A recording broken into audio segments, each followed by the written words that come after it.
2025 সালের গাজা একটি ভূমি মাত্র 365 কিলোমিটার আয়তন, তবুও প্রায় 2.2 মিলিয়ন মানুষ এখানে বাস করে। মানবতার এক প্রবল সংকটে বন্দী এই দুর্ভাগ্যপূর্ণ জনগণ। শিশুরা স্বপ্ন দেখে স্বাধীনভাবে দৌড়ানোর, ভয়হীন হাসি, নিরাপদ ভবিষ্যৎ, কিন্তু বাস্তবতা, বোমার আওয়াজ, ধ্বংসের ছায়া ও অসংখ্য মৃতদেহ তাদের স্বপ্ন ভেঙে দিচ্ছে।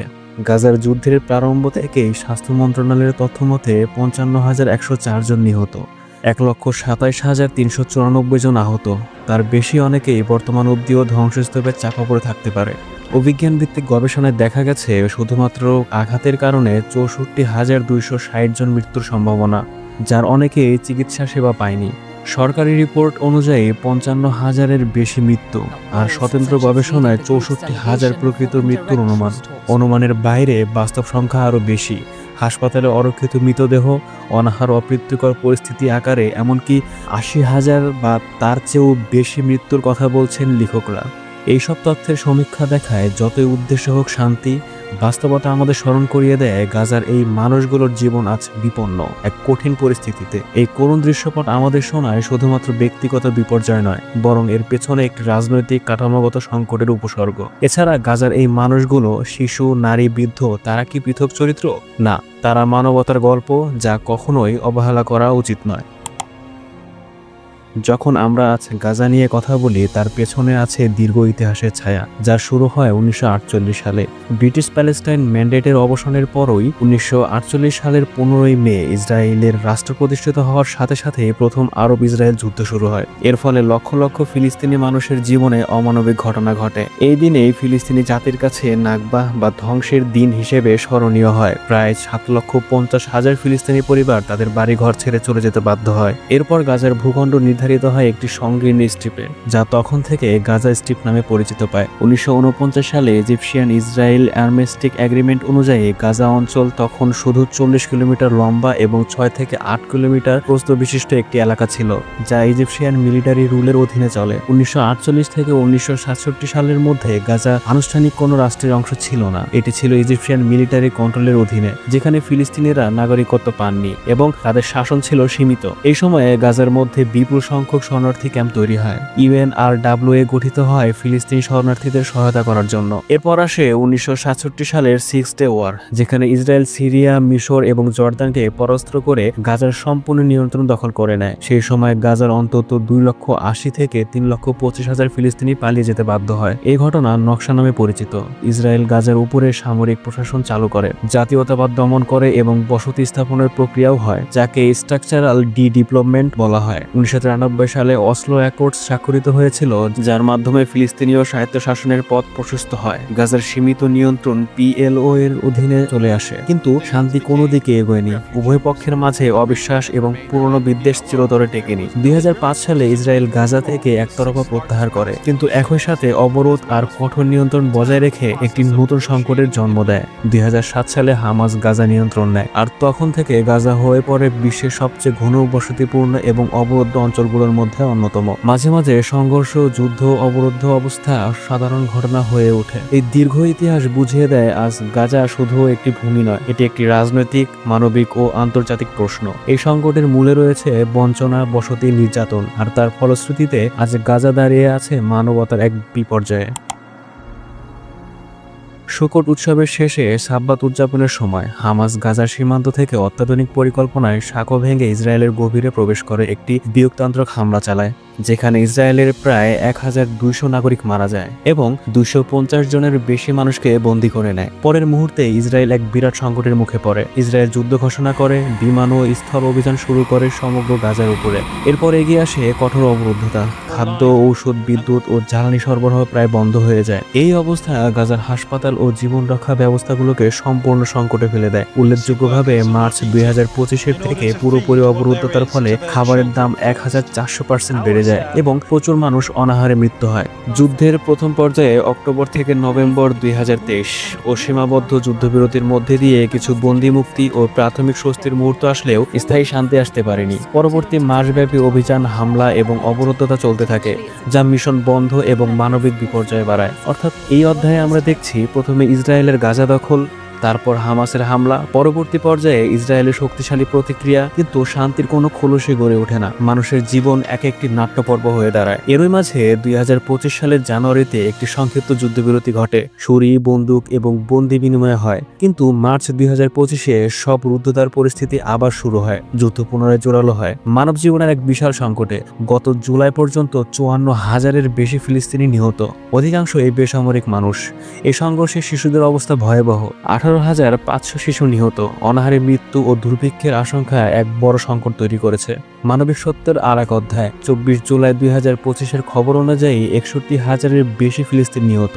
অনাহার ও নির্যাতনের কারণে মৃত্যু বেড়ে চলছে। শিশুদের 98 জন মৃত্যু শুধুমাত্র পুষ্টিহীনতার কারণে। এই বর্তমান যুদ্ধের শুরু থেকে মূল প্রতিপক্ষের প্রথম হামলা, প্রতিক্রিয়া, অবরুদ্ধ অবস্থা, অংশগ্রহণকারী রাজনৈতিক ও মানবিক ধ্বংস সবগুলোই আজ গাজার মানুষের অস্তিত্ব প্রশ্নের মুখে নিয়ে এসেছে। জাতিসংঘ একটি আন্তর্জাতিক শান্তির কাঠামো, যার জন্মই মানবতাকে বিশ্বজুড়ে শান্তি ও নিরাপত্তার প্রতিশ্রুতি দিয়েছিল। তবে গাজার মানবিক বিপর্যয়ের আলোকে আজ প্রশ্ন উঠছে, 1945 সালের এই প্রতিষ্ঠিত সংস্থা কি সত্যি আমাদের ভরসা, নাকি বড় শক্তিগুলোর স্বার্থকে রক্ষা করতে ব্যর্থ? জাতিসংঘের নিরাপত্তা পরিষদে 5 স্থায়ী সদস্য রয়েছে: যুক্তরাষ্ট্র, রাশিয়া, চীন, ফ্রান্স ও ব্রিটেন, যাদের প্রত্যেকেরই আছে ভেটো ক্ষমতা। এর ফলে একটি মাত্র স্থায়ী সদস্য কোনো সিদ্ধান্ত আটকে দিতে পারে, এমনকি যদি 14 জন সদস্য সেই সিদ্ধান্তে একমত হয়ে যায়। গাজার ক্ষেত্রে নিরাপত্তা পরিষদে এমন পরিস্থিতি প্রায় নিয়মিত। মানবিক প্রতিকার, শান্তির প্রস্তাব বারবার প্রস্থান বা ভিন্ন পর্যায়ে আটকে যায় ভেটো কারণে। 2024 সালের মার্চে একটি গুরুত্বপূর্ণ প্রস্তাব গৃহীত হয়, যার মাধ্যমে রমজানের শান্তি, যুদ্ধবিরতি ও বন্দীদের মুক্তির আহ্বান জানানো হয়। তবে যুক্তরাষ্ট্র সেই প্রস্তাবে না ভোট দেয়। আর 2025 সালের জুনে একটি প্রস্তাব রাখা হয়, একটি ইমিডিয়েট পার্মানেন্ট সিজফায়ার এবং আনরেস্ট্রিক্টেড হিউম্যানিটেরিয়ান এইড। সিকিউরিটি কাউন্সিলের 14 জন সদস্য সমর্থন করলেও যুক্তরাষ্ট্র একা ভেটো দেয়। এই ভেটো ব্যবহারে অ্যামনেস্টি ইন্টারন্যাশনাল মন্তব্য করেছে, এই ভয়ঙ্কর নিরোধের কারণে গাজার জনগণ না খেয়ে মরে মানবতা ধ্বংস হয়ে যাচ্ছে। জাতিসংঘ মহাসচিব অ্যান্তোনিও গুতেরেস নিজেও অকপট জানিয়েছেন, সিকিউরিটি কাউন্সিল আজকাল বিশ্বকে প্রতিফলিত করে না, এটি অতিদিগন্ত, অকার্যকর, বিশেষ করে গাজা সংকটে। বললেন, এটি পুরো সংস্থার জন্য একটি গুরুতর প্রতিবন্ধকতা। প্রতিবাদ এসেছে আরেক জায়গা থেকেও। সাধারণ পরিষদে গাজার যুদ্ধবিরতি নিয়েও 153 দেশের সমর্থনে প্রস্তাব পাশ হয়েছে, কিন্তু সেই অধিকারও নিরাপত্তা পরিষদে আসে না, যেখানে ভেটো ক্ষমতা প্রদান করে একমাত্র সদস্য নিয়ন্ত্রণ বজায় রাখে। এই কাঠামোগত দুর্বলতা নিরাপত্তা পরিষদের কার্যকারিতা প্রশ্নবিদ্ধ করে। গাজার রক্তক্ষয়ী যুদ্ধ শুধু মানবিক সংকট নয়, এটি আন্তর্জাতিক রাজনীতির একটি জটিল দাবার ছক। এখানে প্রতিটি পদক্ষেপ, প্রতিটি সিদ্ধান্ত শুধু মাঠের পরিস্থিতি নয়, বরং শক্তিশালী দেশগুলোর কৌশল, অর্থনৈতিক স্বার্থ এবং ভূ রাজনৈতিক প্রভাবের সাথে গভীরভাবে যুক্ত। প্রথমে আসি যুক্তরাষ্ট্রের ভূমিকায়। ইসরায়েলের সবচেয়ে বড় সামরিক ও অর্থনৈতিক মিত্র হিসেবে যুক্তরাষ্ট্র প্রতি বছরে প্রায় $3.8 বিলিয়ন সামরিক সহায়তা প্রদান করে থাকে। এই সহায়তার মাধ্যমে উন্নত অস্ত্র, প্রতিরক্ষা ব্যবস্থা এবং গোয়েন্দা সহযোগিতা পাওয়া ইসরায়েলের জন্য যুদ্ধ চালিয়ে যাওয়াকে সহজ করে তোলে। এছাড়া সাম্প্রতিক ঘটনাবলীও এ ধারণাকে সমর্থন করে। যেমন আল জাজিরা জানায় যে 2023 সালে ইসরায়েলকে $3.8 বিলিয়ন সামরিক সহায়তা দেওয়া হয়েছে, যা ওই 10 বছরের চুক্তির অধীনে। দ্য গার্ডিয়ানের প্রতিবেদন একই পরিমাণ উল্লেখ করা হয়েছে। যুক্তরাষ্ট্রের রাজনৈতিক অবস্থানও সুস্পষ্ট। হোয়াইট হাউসের এই বিবৃতিতে গাজায় যুদ্ধবিরতির প্রস্তাব অনেক সময় প্রত্যাখ্যান করা হয় এই যুক্তিতে যে ইসরায়েলের আত্মরক্ষার অধিকার রয়েছে, অথচ মানবাধিকার সংস্থা এবং জাতিসংঘ বলছে এই অধিকারের আড়ালে সাধারণ মানুষের উপর অমানবিক হামলা ন্যায়সঙ্গত করা হচ্ছে। মধ্যপ্রাচ্যের আরেক গুরুত্বপূর্ণ শক্তি ইরান, ফিলিস্তিনি প্রতিরোধ গোষ্ঠীগুলোর প্রধান রাজনৈতিক ও সামরিক সমর্থক। হামাস, ইসলামিক জিহাদ সহ বিভিন্ন গোষ্ঠীর ইরান থেকে অর্থ, অস্ত্র ও প্রশিক্ষণ পায় বলে আন্তর্জাতিক গোয়েন্দা রিপোর্টে উল্লেখ আছে। আরব দেশগুলো, বিশেষ করে মিশর ও কাতার, গাজার ইস্যুতে মধ্যস্থতাকারীর ভূমিকা পালন করে। কাতার প্রায় যুদ্ধবিরতি ও বন্দি বিনিময়ের আলোচনায় মূল ভূমিকা নেয়, আর মিশর রাফা সীমান্ত দিয়ে সীমিত মানবিক সহায়তা পাঠায়। তবে সমালোচকরা বলছেন, রাজনৈতিক চাপে এবং আন্তর্জাতিক স্বার্থে তাদের ভূমিকা প্রায় অকার্যকর হয়ে পড়ে। ইউরোপীয় ইউনিয়ন একদিকে মানবিক সহায়তা পাঠাচ্ছে, অন্যদিকে কিছু সদস্য দেশ যেমন জার্মানি ও ফ্রান্স ইসরায়েলকে অস্ত্র বিক্রিতে অব্যাহত রেখেছে। এর ফলে নৈতিক দ্বন্দ্ব তৈরি হচ্ছে। এক হাতে সাহায্য, অন্য হাতে যুদ্ধের সরঞ্জাম। চীনের অবস্থান তুলনামূলকভাবে কৌশলী, তারা প্রকাশ্যে যুদ্ধবিরতি সমর্থন করে, কিন্তু একই সাথে পশ্চিমা দেশগুলোর প্রভাব কমানোর জন্য মধ্যপ্রাচ্যে নিজেদের রাজনৈতিক ও অর্থনৈতিক প্রভাব বিস্তার করছে। এই রাজনৈতিক স্বার্থের খেলায় গাজার সাধারণ মানুষ হয়ে যাচ্ছে কেবল বিনিময়ের মুদ্রা, যেখানে প্রতিটি শক্তিধর দেশ নিজের অবস্থান ও প্রভাব রক্ষার জন্য ঘটনাকে নিজেদের মতো করে ব্যাখ্যা করে। কারণ প্রকৃতির সমাধান মানে হবে কিছু দেশের কৌশলগত স্বার্থে আঘাত হানা। গাজা আজ এটি যেন এক খোলা কারাগার। ঘনবসতিপূর্ণ এই ভূখণ্ডে প্রায় 2.2 মিলিয়ন মানুষ বসবাস করে, যার অর্ধেকেরও বেশি শিশু। যুদ্ধের প্রতিটি দিনে তাদের জীবন আরো সংকটময় হয়ে উঠছে। পরিস্থিতি এতটাই ভয়াবহ যে জাতিসংঘ সতর্ক করেছে গাজার 90% মানুষ নিরাপদ পানি ও জল পাচ্ছে না। হাসপাতালগুলো কার্যত অচল, চিকিৎসা সরঞ্জাম নেই, বিদ্যুৎ নেই, ডাক্তাররা সারাদিন আহত মানুষ সামলাতে হিমশিম খাচ্ছেন। প্রায় 17 লাখ মানুষ ইতিমধ্যে গৃহহীন। তারা স্কুল, মসজিদ কিংবা ভেঙে পড়া ভবনের ধ্বংসস্তূপে আশ্রয় নিচ্ছে। শিশুদের কান্না, বয়স্কদের অসহায় দৃষ্টি, এসব গাজার প্রতিদিনের বাস্তবতা। খাদ্যাভাব এতটাই তীব্র যে বিশ্ব খাদ্য সংস্থা সতর্ক করেছে গাজায় ভয়াবহ দুর্ভিক্ষ আসন্ন। মানুষ শুকনো রুটি, খাবার, এমনকি কাঁচা সবজিও সংগ্রহ করতে পারছে না। এইসব সংকটের মাঝেও আন্তর্জাতিক সাহায্য প্রবাহ প্রায় বন্ধ হয়ে গেছে, কারণ সীমান্তগুলো অবরুদ্ধ, ট্রাকগুলো আটকে থাকে দিনের পর দিন। যারা সাহায্য পৌঁছানোর চেষ্টা করছে তারাও হামলার শিকার হচ্ছে। গাজার এই মানবিক বিপর্যয় কোনো প্রাকৃতিক দুর্যোগের ফল নয়, এটি মানুষের তৈরি রাজনৈতিক সিদ্ধান্তের ফল। আর এর সবচেয়ে বড় ভুক্তভোগী সেই মানুষগুলো যারা কোনোদিন যুদ্ধ চায়নি, যারা কেবল বেঁচে থাকার অধিকার চেয়েছিল। গাজার সংকট শুধু এক ভূখণ্ডের সমস্যা নয়, এটি পুরো মুসলিম বিশ্বের হৃদয়ে অগ্নিকুণ্ড হয়ে উঠেছে। মুসলিম জাতিগুলো এই সংঘর্ষকে ইতিহাসের দীর্ঘায়িত নিপীড়নের অংশ হিসেবে দেখে। 1979 সালের আফগানিস্তান যুদ্ধ থেকে শুরু করে 1980-এর দশকে সিরিয়ার সংকট এবং 2000-এর দশকের মধ্যপ্রাচ্যের নানা সংঘাত, মুসলিম বিশ্ব বারবার জুলুম, যুদ্ধ ও অবরোধের মুখোমুখি হয়েছে। এইসব ঘটনার প্রতিক্রিয়া, বিক্ষোভ ও আন্তর্জাতিক প্রতিবাদ মুসলিম জনগণের মধ্যে গভীর ঐক্যের সৃষ্টি করেছে। বিশেষ করে গাজার ওপর ইসরায়েলি হামলার যখন সর্বোচ্চ মাত্রায় পৌঁছায়, তখন মুসলিম দেশের সরকার ও সাধারণ জনগণ অন্যায়ের বিরুদ্ধে প্রতিবাদ জানাতে মাঠে নেমে পড়ে। মাসব্যাপী বিক্ষোভ, মানবাধিকার সংগঠনগুলো স্লোগান এবং সামাজিক মাধ্যমে হাজারো পোস্ট, এগুলো হলো তাদের প্রতিরোধের বহিঃপ্রকাশ।